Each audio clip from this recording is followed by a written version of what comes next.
Et vous? Un mercredi sur deux, Noël, qui habite à une dizaine de kilomètres, rend visite à Marie-Georgette. Pendant 2 heures, les deux femmes jouent aux cartes, parlent de tout et de rien, se confient parfois. Au fil des mois, un lien fort s'est noué entre elles. Les personnes que je vais voir, je vais les voir parce que je sais qu'elles sont seules et je sais que je leur fais plaisir quand je vais les voir. Et elles me font plaisir aussi. Parce qu'il y a beaucoup il y a de retours.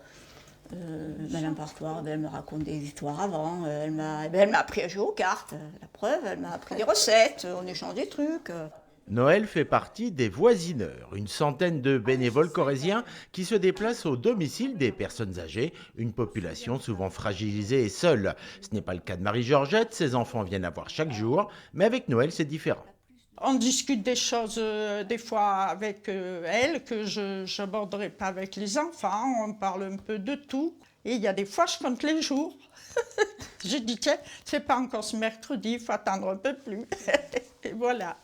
Les voisineurs, un dispositif initié par plusieurs organismes partenaires, d'autant plus utile en Corrèze, l'un des départements les plus âgés de France. Visiter, c'est s'engager.